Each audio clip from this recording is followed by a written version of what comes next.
Oh, bloody hell, am I going to contribute to the discourse on A Clockwork Orange? No, and yes, I'll read out what other people have had to say over the years. Firstly, we'll start with Kubrick himself, defending his film from accusations of immorality, or at least amorality, upon the film's release in 1971. This article was published in the New York Times, February 27th, 1972, titled Now Kubrick Fights Back. An alert liberal, says Fred M. Heschinger, writing about my film A Clockwork Orange, should recognize the voice of fascism. They don't conic any more alert. That's just misspelling. They don't come. I don't know. Any more alert than Fred M. Hetchinger, a movie critic whose job is to analyze the actual content of a film rather than secondhand interviews, might have fallen down badly on sounding the liberal alert, which an educationist like Mr. Hetchinger confidently set jangling in so many resonant lines of alarmed prose. London. As I read them, the image that kept coming to mind was of Mr. Hetchinger cast as the embattled, liberal, grim-visaged, the way Gary Cooper used to be, doing the long walk down Main Street to face the high noon American democracy, while out of the last chance saloon drifts the theme song. See what the boys in the backlash will have and tell them I'm having the same, though sung in a voice less like Miss Dietrich's than Miss Cale's. Alert filmgoers will recognize that I'm mixing my movies, but then alert educationists like Mr. Hetchinger seemingly don't mind mixing their metaphors. Occasionally, the diverting tinsel was laced with some grapes of wrath realism, no less. It is baffling that in the course of his lengthy piece encouraging American liberals to cherish their right, hate the ideology behind A Clockwork Orange, Mr. Hetchinger quotes not one line, refers to not one scene, analyzes not one theme from the film, but simply lumps it indiscriminately in with a trend which he pretends to distinguish, a deeply anti-liberal totalitarian nihilism in several current films. Is this, I wonder, because he couldn't actually find any internal evidence to support his trend spotting? If not, then it is extraordinary that so serious a charge should be made against it, and myself, inside so fuzzy and unfocused a piece of alarmist journalism. Hetchinger is probably quite sincere in what he feels, but what the witness feels, as the judge said, is not evidence, the more so when the charge is one of purveying the essence of fascism. Is this an uncharitable reading of the film's thesis? Mr. Hetchinger asks himself with unwanted, if momentary doubt. I would reply that it is an irrelevant reading of the thesis, in fact an insensitive and inverted reading of the thesis, which, so far from advocating that fascism be given a second chance, warns against the new psychedelic fascism, the eye-popping multimedia quadrasonic drug-oriented conditioning of human beings by other beings, which many believe will usher in the forfeiture of human citizenship and the beginning of zombiedom. It is quite true that my film's view of man is less flattering than the one Rousseau entertained in a similarly allegorical narrative, but in order to avoid fascism, does one have to view man as a noble savage rather than an ignoble one? Being a pessimist is not yet enough to qualify one to be regarded as a tyrant, I hope. At least the film critic of the New York Times, Vincent Canby, did not believe so. Though modestly disclaiming any theories of initial causes and long-range effects of films, a professional humility that contrasts very markedly with Mr. Hetchinger's lack of the same, Mr. Canby nevertheless classified A Clockwork Orange as a superlative example of the kind of movies that seriously attempt to analyze the meaning of violence and the social climate that tolerates it. He certainly did not denounce me as a fascist, no more than any well-balanced commentator who read A Modest Proposal would have accused Dean Swift of being a cannibal. Anthony Burgess is on record as seeing the film as a Christian sermon, and lest this he regarded as a piece of special pleading by the original begetter of A Clockwork Orange, I will quote the opinion of Johnny Fitzgerald, the film critic of the Catholic News, who, far from believing the film to show man, in Mr. Hetchinger's uncharitable reading, as irretrievably bad and corrupt, went straight to the heart of the matter in a way that shames the fumbling innuendos of Mr. Hetchinger. In 1 year, Mr. Fitzgerald wrote, we have been given two contradictory messages in two mediums. In print, we've been told, in B.F. Skinner's Beyond Freedom and Dignity, that man is but a grab bag of conditioned reflexes. On screen, with images rather than words, Stanley Kubrick shows that man is more than a mere product of heredity and or environment, for as Alex's clergyman friend, a character who starts out as a fire and brimstone spouting buffoon, but ends up as the spokesman for the film's thesis, says, when a man cannot choose, he ceases to be a man. The film seems to say that to take away man's choice is not to redeem but merely to restrain him, otherwise we have a society of oranges, organic but operating like clockwork. Such brainwashing, organic and psychological, is a weapon that totalitarians in state, church or society might wish for an easier good, even at the cost of individual rights and dignity. Redemption is a complicated thing, and change must be motivated from within rather than imposed from without if moral values are to be upheld. It takes the likes of Hitler or Stalin and the violence of inquisitions, pogroms, and purges to manage a world of ignoble savages, declares Mr. Hetchinger in a manner both savage and ignoble. Thus, without citing anything from the film itself, Mr. Hetchinger seems to rest his entire case against me on a quote appearing in the New York Times of January 30th, in which I said, "Man isn't a noble savage, he's an ignoble savage. He's irrational, brutal, weak, silly, unable to be objective about anything where his own interests are involved, and any attempt to create social institutions based on a false view of the nature of man is probably doomed to failure." From this, apparently, Mr. Hetchinger concluded the thesis that man is irretrievably bad and corrupt is the essence of fascism, and summarily condemned the film. Mr. Hetchinger is entitled to hold an optimistic view of the nature of man, but this does not give him the right to make ugly assertions of fascism against those who do not share his opinion. This is an aside from AOD quickly. Mr. Hetchinger wanted to promote his journalistic career via kind of slandering another human being, as journalists are wont to do. They're occasionally parasitic. Back to Kubrick. I wonder how he would reconcile his simplistic notions with the views of such an acknowledged anti-fascist as Arthur Koestler, who wrote in his book The Ghost in the Machine, "The Promethean myth has acquired an ugly twist. The giant reaching out to steal the lightning from the gods is insane. When you mention, however, tentatively the hypothesis that a paranoid streak is inherent in the human condition, you will probably be accused of taking one-sided, morbid view of history, of being hypnotized by its negative aspects, of picking out the black stones in the mosaic and neglecting the triumphant achievements of human progress. To dwell on the glories of man and ignore the symptoms of his possible insanity is not a sign of optimism, but of ostracism. It could only be compared to the attitude of that jolly physician who, a short time before Van Gogh committed suicide, declared that he could not be insane because he painted such beautiful pictures. Does this, I wonder, place Mr. Koestler on Mr. Hetchinger's newly started blacklist?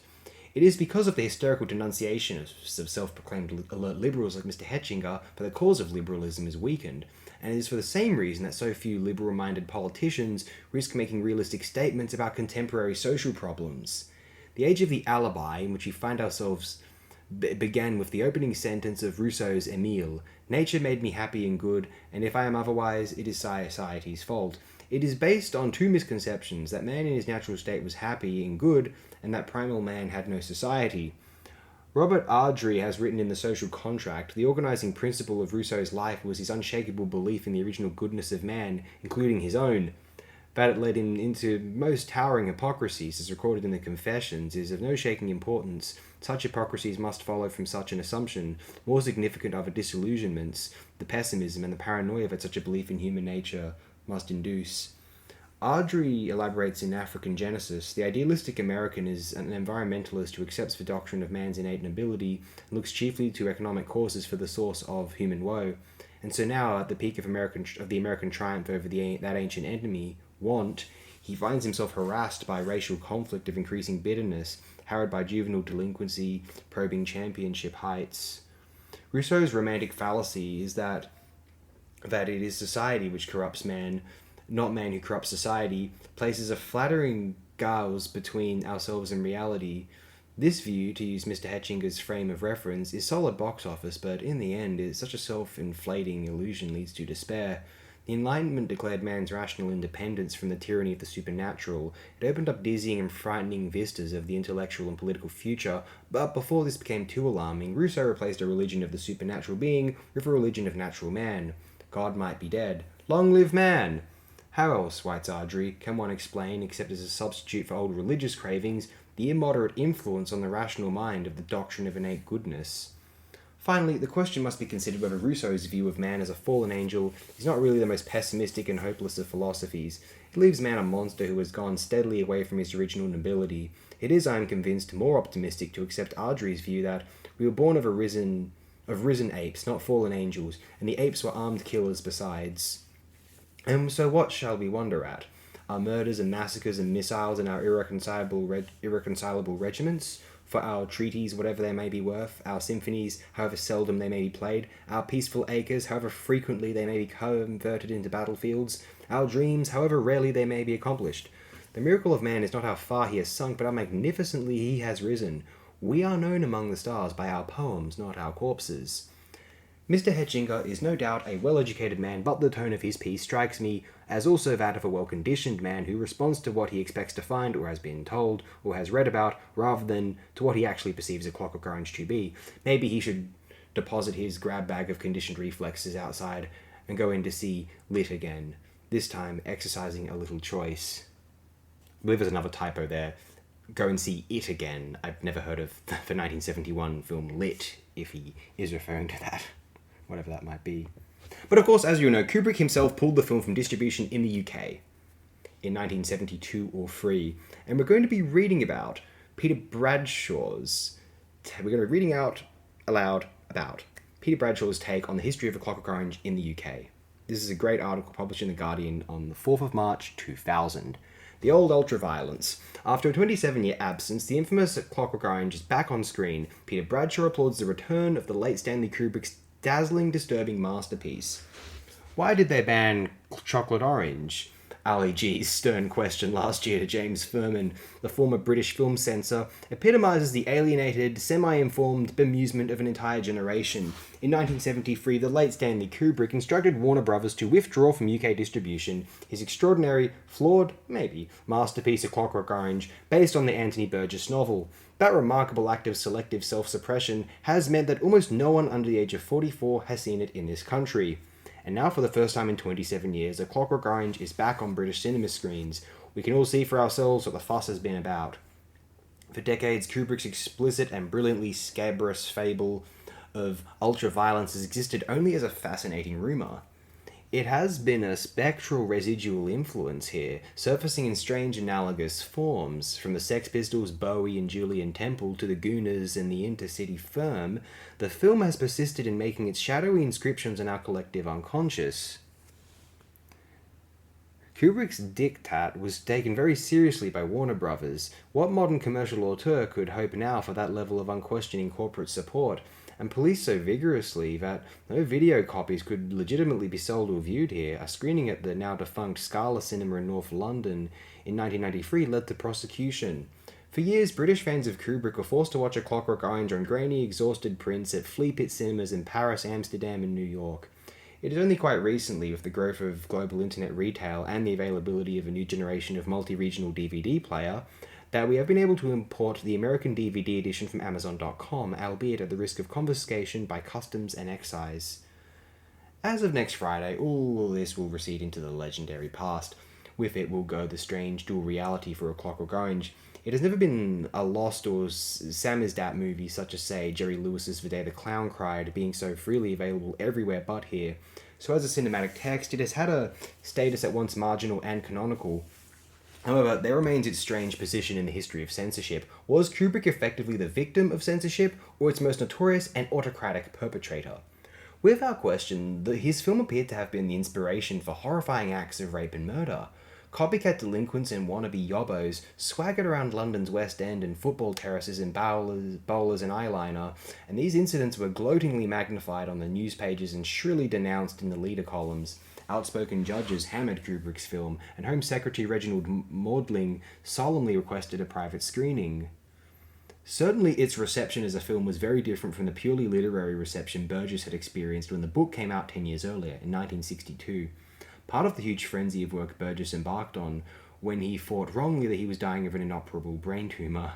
It seemed at this stage to belong to a more cerebral and muted tradition of satire and dystopia. The worlds of Swift, Orwell, or Huxley. Provocative, yes. Splenetic, certainly, but not incendiary, not an incitement to riot.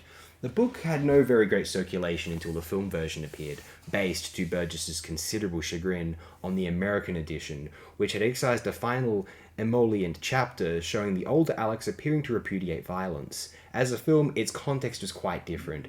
It seemed to belong to a newer 70s cinematic movement, along with Peckinpah's Straw Dogs and Jewison's Rollerball, sleeker, sexier, more troubling in their amoral violence.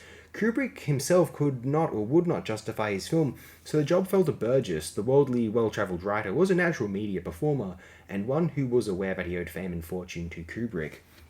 Only when Burgess was wheeled out did the general public become widely aware of the inspiration for the original text.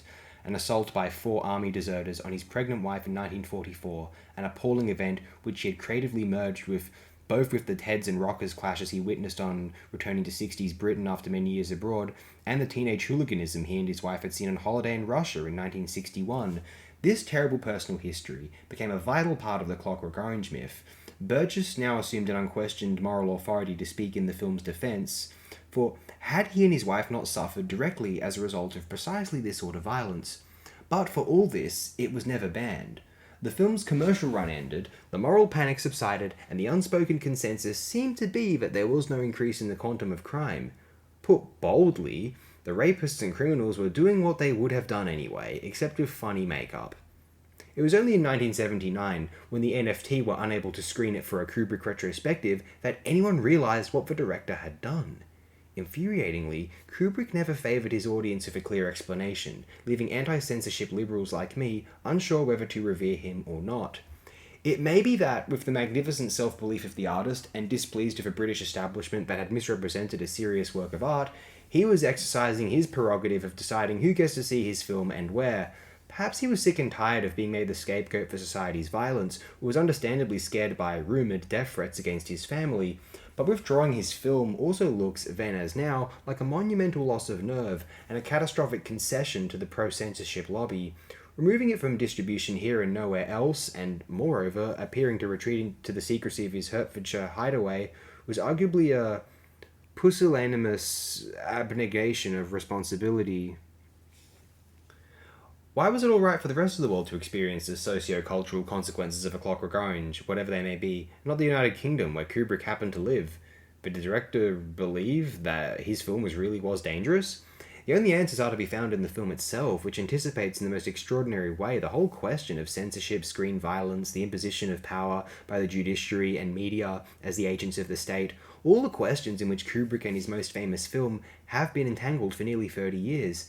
Seeing this remarkable and very British film for the first time is an exhilarating and disturbing experience. So far from being dated, it seems, in many respects, breathtakingly in advance of almost anything else around in its torsions and its longueurs, its magnificent coup du cinema, its narrative scope and sweep, and its moments of sheer bizarre offensiveness, intentional and unintentional. A Clockwork Orange deserves to be called a work of rattled genius, if anything does, for all that the word implies of dysfunction, waywardness, and dazzling, delirious insight. It is like seeing a mixture of Jacobean revenge, drama, 18th century picaresque novel, sci-fi porn, and horror comic. Only in its quaint and questionable approach to women and rape is Clockwork Orange a letdown, of which more in a moment. From the very shot of the charismatic tearaway Alex, Malcolm McDowell, smirking at the camera, we are immersed in the disquieting tale of the leader of a menacing gang of costumed droogs. They speak in Nadsat, Burgess' quasi-Joycean experimental youth patois, a hybrid of English, Latin, and Russian, a literary and linguistic adventure that already puts this picture in an IQ league miles above everything else. They dress in fetishistic costumes and makeup and stage sadistic beatings and sexual assaults. Alex is finally arrested and subjected to grotesque psychological experiments. Shock of recognition is what hits you first. Is that a cherubic young Warren Clark as Alex's mutinous sidekick Dim? Is that a sideburn Stephen Burkoff as a thuggish police sergeant? Can that possibly be Michael Bates as the shriekingly malevolent prison guard, an actor that my 30-something generation remembers solely as the blacked-up punkawala in the 70s sitcom It Ain't Half Hot Mum? A Clockwork Orange is a virtual gallery of British character actors, including Patrick Magee, Anthony Sharp, and Margaret Tizak. It is at least partly their presence that gives A Clockwork Orange elements of an early 70s softcore sex comedy, with McDowell as a kind of bizarro world Robin Asquith, larking about with his mates, picking up birds at the local record shop and getting laid. The rape scenes that caused all the flap then are pretty wince-making now, unpleasant and uncomfortable for the wrong reasons. There are quite a few. A woman is brutally raped singing in the rain, whilst the audience is forced in the position of her husband, bound, gagged, and made to watch. A woman is almost raped by a rival gang, and there is another sexual assault in the filmed violence Alex is made to watch in prison. A Clockwork Orange shows that the master's penchant for tits and panties semi-nudity did not begin with Eyes Wide Shut. There's a lot of raunchy sashaying about from bare-breasted women, and the juxtaposition of these swinging moments with fairly crude rape scenes suggests that Kubrick mentally filed rape under sex rather than violence. The assault on the tramp that begins the film still delivers a spine-tingling shock to the senses, a hypnotically unpleasant moment. After a few liveners in the weird milk bar with its pseudo-sexy decor and fashion shoot lighting, the Droogs arrive at a strange deserted underpass to see a drunk, prostrate tramp singing. When they sneeringly start to applaud, the sense of imminent violence is horrible, chillingly enhanced by its strange, semi-realist setting. This violence has been widely called amoral, and this is probably right. It was a misplaced gallantry for the film's supporters to claim it is intensely moral. That is not really true. There is a queasy slickness to the violence, a balletic ritualization that arguably acts as a prophylactic, as Alexander Walker has argued. Prophylactic? I thought he was doing kind of a portmanteau of prophecy and apocalyptic there, but maybe that's a different word. Anyway, and the slow motion scene of the Droog strolling along the Marino is very reminiscent of Mr. Blue, Mr. Orange et al. But what is also important is that A Clockwork Orange, in its own warped way, shows the consequences of violence and gives violence an intelligible context. The tramp is not forgotten. He returns at the end and exacts a terrible vengeance. And we learn that the victim of Alex's rape died after the assault, ostensibly of an unrelated illness, but that her grieving widower knows in his heart that the rapist is guilty. It is a strangely affecting moment, unexpectedly drawing on the messiness and pathos of real life. It is the scenes in prison that take A Clockwork Orange into the realms of inspiration. Here it becomes a brilliant essay in cynicism and paranoia, rooted in an age in which Harold Wilson's progressivism had been trounced in the 1970 general election by Ted Heath's Selsdon project of political reaction, an age in which race violence was on the increase and the Northern Ireland troubles had just begun.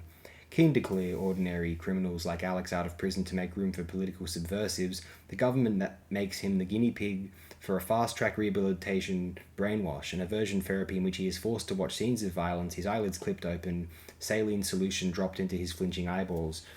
The ghosts of Foucault and R.D. Laing attend Kubrick's vision of the state's economy of violence, how criminal aberrance is countered with clinical scientific subjection.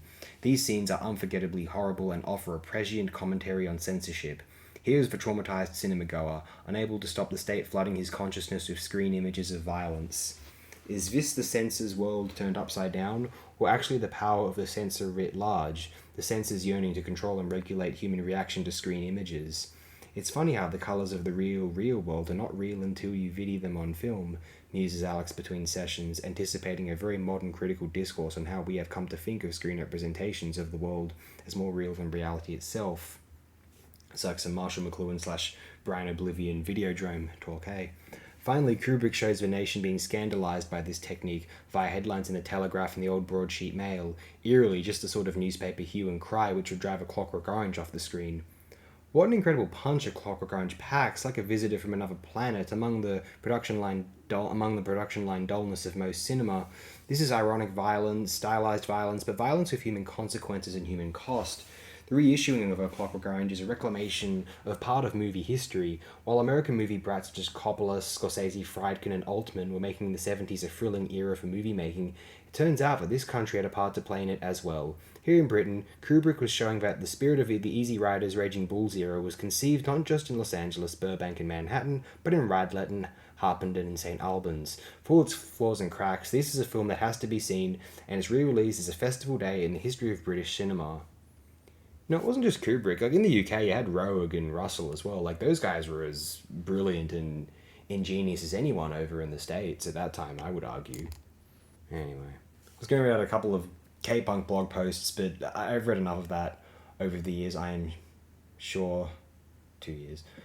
And frankly, I think this video's gone on long enough anyway. We'll close it here. Thanks again, everyone. I appreciate it very immensely.